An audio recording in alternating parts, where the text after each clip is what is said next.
Bismillahirrahmanirrahim. Alhamdulillahilladzi tafaddala alaina bi ni'matil iman wal islam.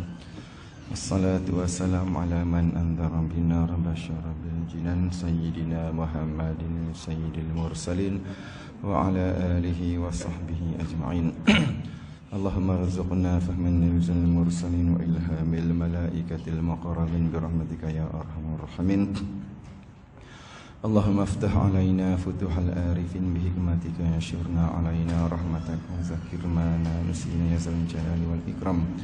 Allahumma la ilma lana illa ma 'allamtana innaka antal alimul hakim.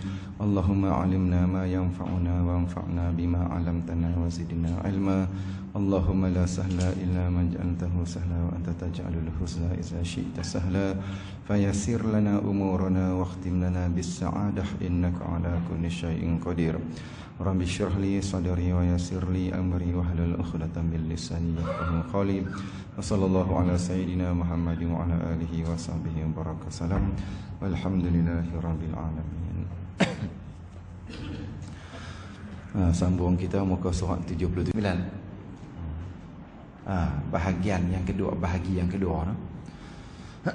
Jadi muka surat 79 kita sambung daripada kuliah subuh kemarin dulu tu.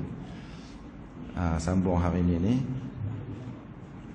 muka surat 79 panggan yang kedua tu. Dia kata bahagi yang kedua.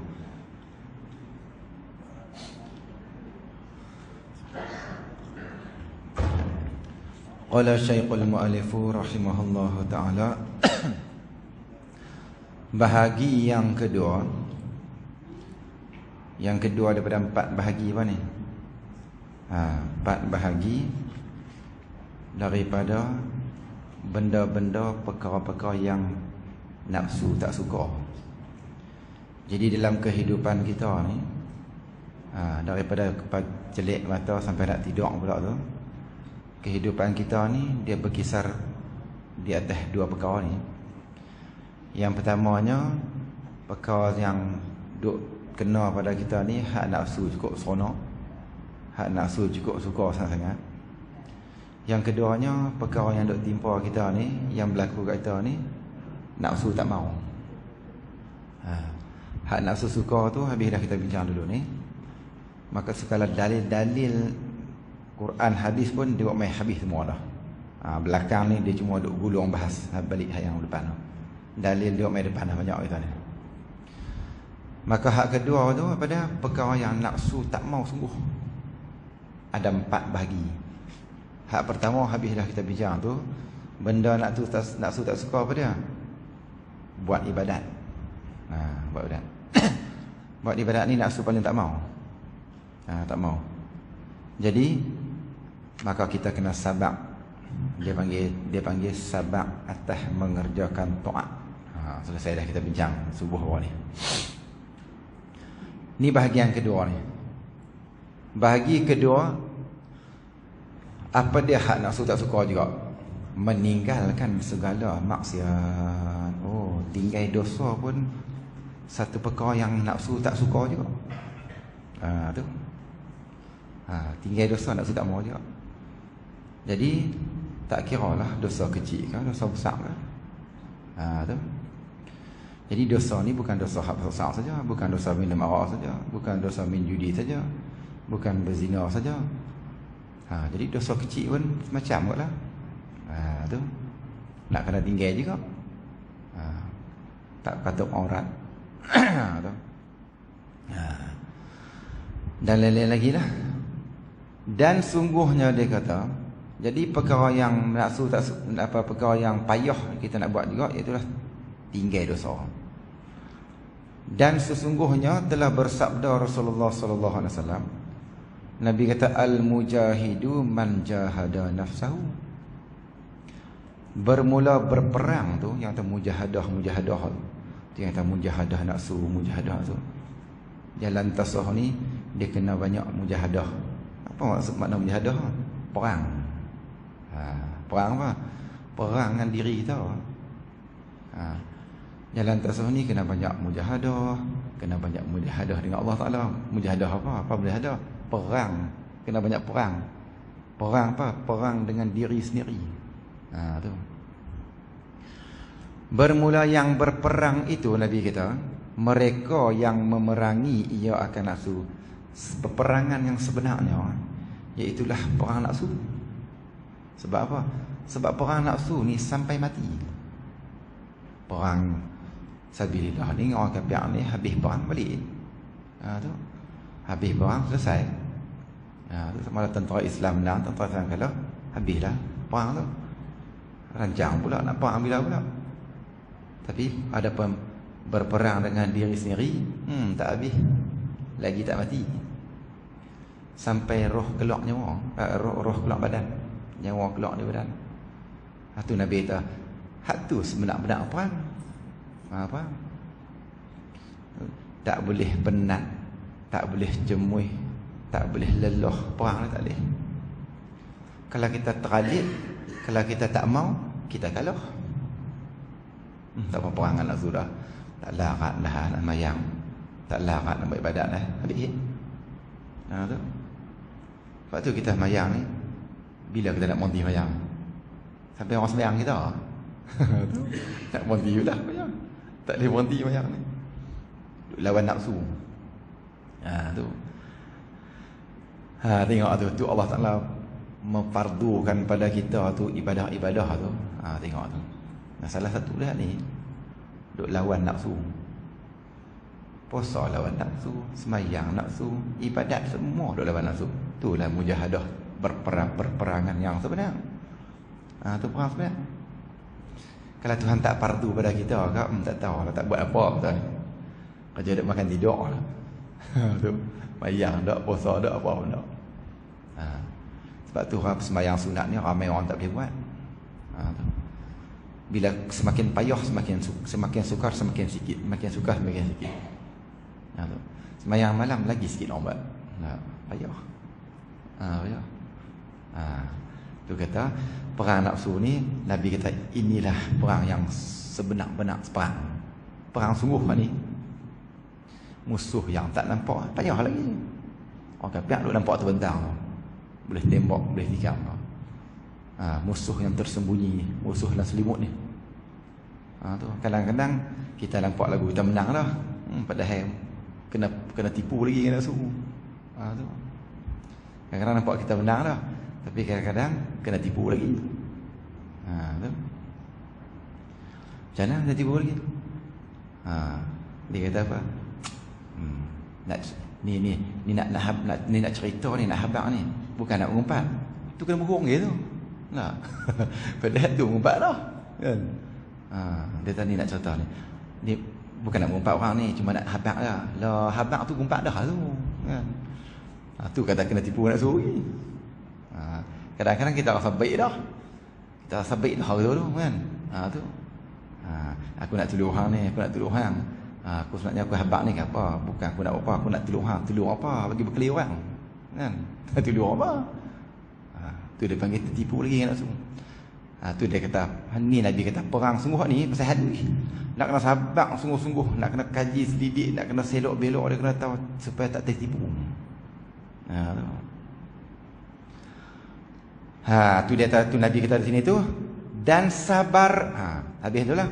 Yang Nabi kata perang sebenar perang nafsu. Ini perkataan musannif. Dekat tu habis hadis. Dan sabar daripada maksiat itu lebih sukar daripada sabar atas mengerjakan taat. Kita mengaji bab taat itu ni, sabar nak taat payah dah. Sabar taat ni, sabar atas buat kebajikan, buat taat. 3 benda. Yang pertama sabar ketika mula nak buat ibadat, hati nak kena ikhlas bersih sungguh-sungguh. Yang kedua tengah-tengah buat ibadat nak kena jaga hak fardu, hak sunat dalam sembahyang. Yang ketiga habis ibadat dah kena sabar juga, jangan cerita orang. Payah dah tu. Payah dah. Nak tinggal dosa payah lagi. Nak tinggal maksiat payah lagi. Nak tinggal maksiat payah lagi. Sebab tu kita tahu banyak orang boleh buat kebajikan. Dah. Kita suruh orang buat kebajikan, suruh derma, semua orang boleh buat. Tu. Hak tak pakai tudung pun suruh dia boleh bagi derma. Tapi suruh dia pakai tudung tak. Dia tak sampai seru.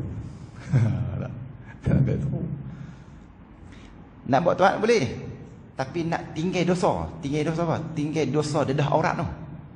Walaupun dosa kecil, payah. Alasan macam-macam, tak sampai masa lah, tak sampai masa lagi lah. Belum hati, belum ikhlas lah. Macam-macam. Hati orang tertipu tu. Jadi bermaknanya betul tak kita tengok kalau ulama kata sabab nak tinggal dosa lebih payah sabab nak buat taat. Betul. Banyak orang boleh buat taat. Bayang. Tapi nak tinggal mengumpat payah. Tu. Banyak orang boleh sembahyang, banyak orang boleh puasa sunat Isnin Khamis, banyak boleh puasa sembahyang malam. Tapi nak tinggal cerita hal orang susah. Tu. Jadi sunyi dia tu. Tu. Kalau tak bercakap pasal orang boring. Nak cakap kat pasal orang tak boring. Tu data di sini. Mereka tu sukar, sabar atas taat. Istimewa. Maksud istimewa ni bahasa kitab ni. Lebih-lebih lagi lah. Tu istimewa. Lebih-lebih lagi maksiat yang sudah diadatkan. Maksiat yang menjadi adat dalam masyarakat ni.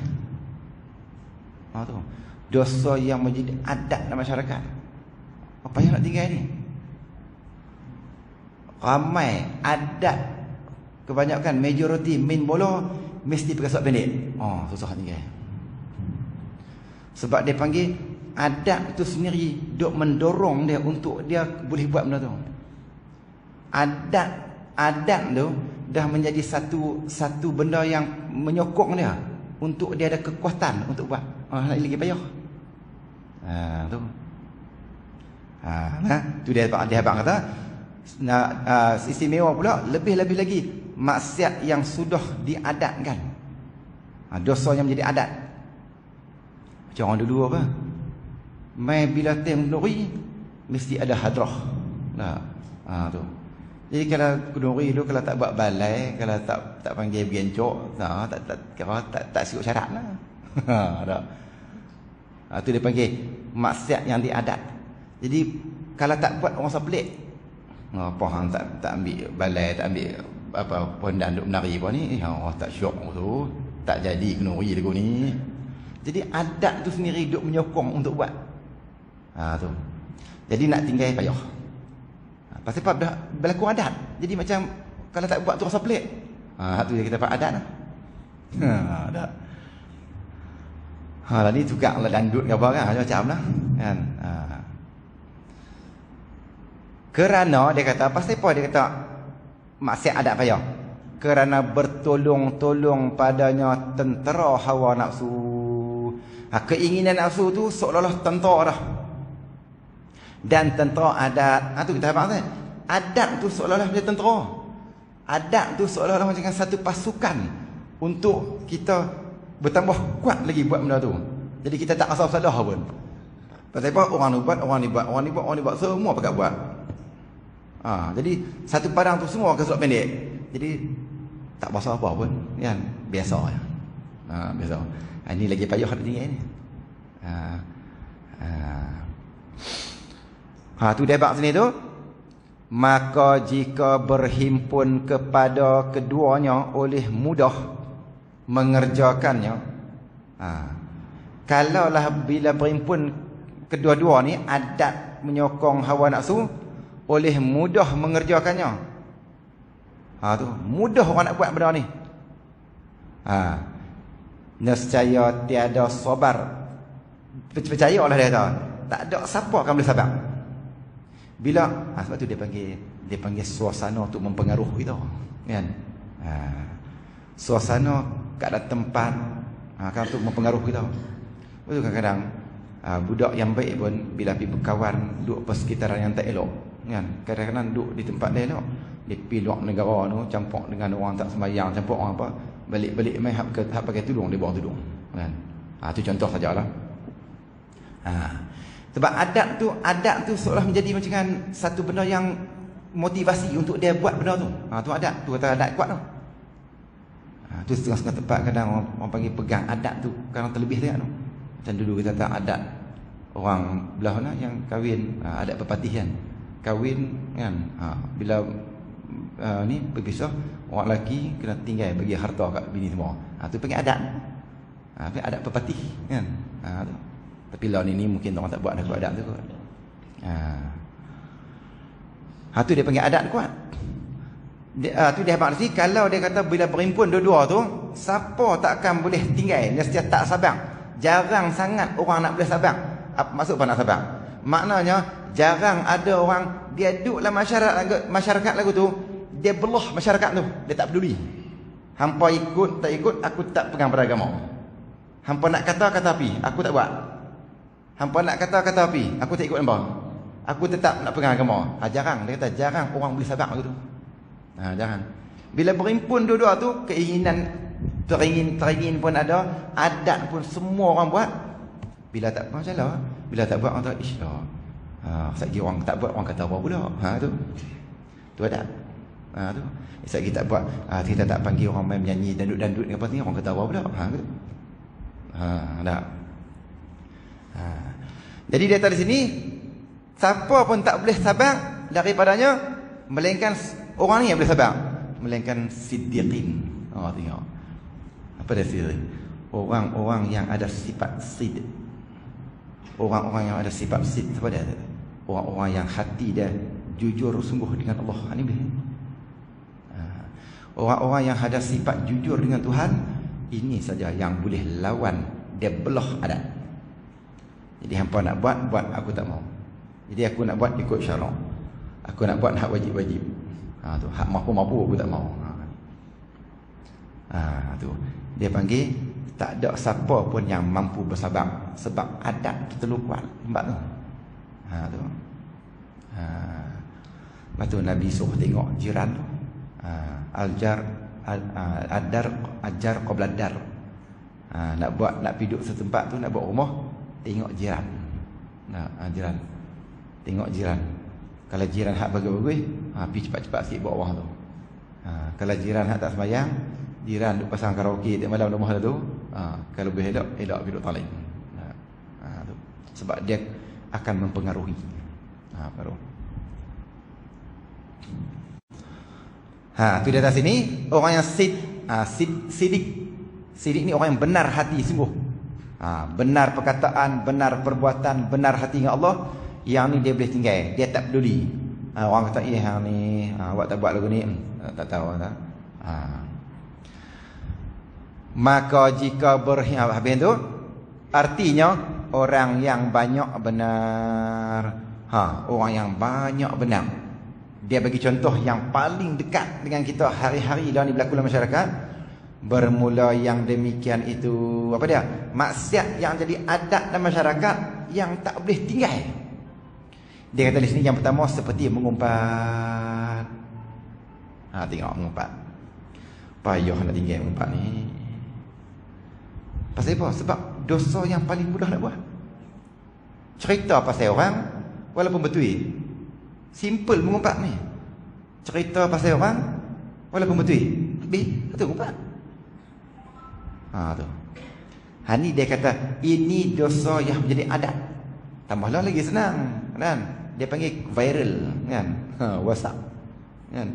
Tekan pergi semua ke grup kan? Allahu Akbar ni. Tengok tu. Dua ni memang betul ya kita tengok. Yang kedua, dan berdusta, pemohong. Dalam ni yang duduk di bawah masyarakat. Mengumpat mohong. Jadi kadang-kadang sebab benda tak tahu. Tak betul. Kalau kita kata benda tu sungguh nama mengumpat. Kalau kita sebab benda hak betul, mengumpat. Kalau sebab benda tak betul, ini pemohong. Dua-dua berdosa. Tu kata hak ni dia panggil dosa yang majid adat dalam masyarakat mana? Satu dunia. Maka siapa yang boleh tinggal dosa yang diadatkan ini, hebatlah. Maknanya hati dia jujur semua dengan Allah Ta'ala. Jadi kalau kita tak tahu benda tu, tak pasti sungguh, kita sebab apa? Kan? Tu netizen ni banyak masuk neraka. Netizen. Tu kan. Jadi nak ada netizen elok tak apa kan. Jadi kita tak tahu, tak tekan ya. Dah tak tahu tekan apa. Kan? Tu orang tanya, ni betul ke ni? Tak tahu. Saya tahu kopi lah. Lah dah tak tahu kopi apa. Ni masalah. Ni dia buat contoh ni, ulama buat contoh ni walaupun puluh ratus tahun ni tepat apa yang berlaku hari ni. Tu ulama dia panggil ulama dia pandang ke depan kan. Tu Nabi lagi lah benda hak tak ada orang Nabi tahu dah. Tu dia kata tu. Bermula demikian tu dosa yang adat yang tak boleh nak elok hari ni seperti mengumpat. Tu bila satu hari Nabi duduk pun sahabat duduk pun. Nabi duduk habaq tak. Bila daripada duduk cerita tu Nabi habaq sekali Nabi tu. Kalau mengumpat ni pada mengumpat ni Nabi kata kita cerita pasal orang di belakang orang dan tuan dia tak suka apa yang kita kata. Tu umpat. Tu sahabat kata kalau betul walaupun betul kalau betul Nabi kata hak betul itu umpat. Kalau tak betul Nabi kata itu adalah dusta. Tengok. Lepas tu tak cakap pasal orang. Tak usah cakap. Hak baik tak apalah kan. Hak baik tak salah. Hak dia masalah kita cakap tu dia tak suka. Kalau kita cakap benda baik kan tak suka kot. Tu. Cumanya benda baik kita cakap tak boleh cakap depan tu puji pula tu dosa pula. Tu cakap depan puji yang kat ni dosa pula tu. Nak puji pun tak boleh. Mengumpat pun tak boleh. Puji belakang tak apa. Ini mengumpat ni bahaya. Dan jadi bab mengumpat kita sebab kitab kita ni kita mula dengan sifat mahmudah ni. Jadi sifat mazmumah ni dia di belakang no? Kita mula mahmudah sebab kita tak masuk bab jaga lidah, bab mengumpat semua. Nanti habis ni kalau kita nak patah balik, kita akan ambil sifat mazmumah. Kita masuk ni terus mahmudah. Dan dusta dan berhajat pada menolak. Kita nak tinggal mengumpat dengan pemohong ni, akan demikian itu kepada sabak yang bersangatan terlalu kuat kena sabak. Tu orang duk sembang 2-3-4 orang, kita tak pergi sembang pun tanya juga kan. Dah duk seorang-seorang sini pergi sembang lepas duk mengumpat kata orang. Tu nak balik tak kamu. Tu kata adat terlalu kuat. Adat tu satu menjadi tentera untuk kita menyokong kita untuk kita lakukan dosa. Tu yang kata payah tu, dia kata bersangatan. Nak tinggal dia tu kena sabar sungguh-sungguh. Sabar sungguh-sungguh. Tak usah pergi. Tepiang juga. Tu seorang-seorang. Tu kalau duduk banyak orang sibuk mengumpat. Duduk seorang kau apa jadi lagi. Payah tak? Payah. Payah. Duduk seorang nak timbang tu apa? Cari kawan mengumpat lah. Tu. Lepas tu tak apa, sembang dia tak sabar untuk meninggalkan dosa. Tu tak sabar. Bila kita tak sabar untuk meninggalkan dosa, ini kena ingat ni, sabar ni salah satu daripada 10 sifat. Sifat apa ni? Sifat mahmudah. Salah satu daripada 10 sifat mahmudah. Dan sifat mahmudah ni lah yang menjadi ciri-ciri untuk kita selam, untuk kita masuk ke alam kesufian. Kalau kita tak ada orang ni tak boleh masuk. Kita hanya boleh bercakap saja tasawuf, boleh cakap sufi, ahli sufi. Tapi kita gagal untuk bertahan dengan sifat sabar ni. Bukan satu ni, 10 ni. Salah satu sabar. Jadi bila kita tak lekat sifat sabar ni kita, maka kita tak lepas saringan. Ni kita dalam kitab penawak kita ni, kita duduk dalam saringan ni. Kita tengah buat saringan kita ni, lepas dah untuk kita melangkah ke alam kesufian. Lepas ni baru boleh. Tu hak ni kita kata kitab yang mula-mula sekali kita wajib kena mengaji ni. Pasal nak kena buang dulu ni, buang. Bila buang habis kita nak kena angkat hati kita tu letak satu dalam taubat. Angkat hati letak di sabar. Nak angkat hati letak di khauf raja. Baru kita boleh langkah ke alam kesufian. Tidak sampai bila-bila tak ada. Cuma kita boleh tahu lah, Rabi'ah ni wali hebat, Hasan Basri wali hebat, Sufyan Sauri wali hebat. Kita tetap tak wali. Wali nikah boleh. Hanya wali nikah saja. Wali nikah semua kita ni. Wali nikah ni. Lepas tu pahala boleh tak? Pahala dapat. Pahala dapat ni duk mengaji usaha ni. Tak dapat siapa? Bagus dah ni. Mau mengaji, mau usaha. Tak jatuh juga. Usaha tak sabar lagi aku ni. Usaha lagi sampai bila? Sampai mati. Tu Nabi hebatlah tak ni. Tu peperangan yang paling besar ni. Tu. Jadi kena ingat, tu dia duk jaga, kena jaga, sabar. Sebab apa? Ini menjadi salah satu ciri-ciri kita nak langkah ke alam kesufian. Bila kita nak masuk situ, scan tempat pintu masuk, nak selangkah alam sufi tu, tengok sifat sabar tak ada, tak lekat, tak boleh masuk. Scan hati, sifat sabar tak ada, pemarah banyaklah hati, tak lepas, kena patah balik, mujahadah lagi. Tu mujahadah, perang. Tu. Tu di atas sini habis selesai yang kedua bahagi.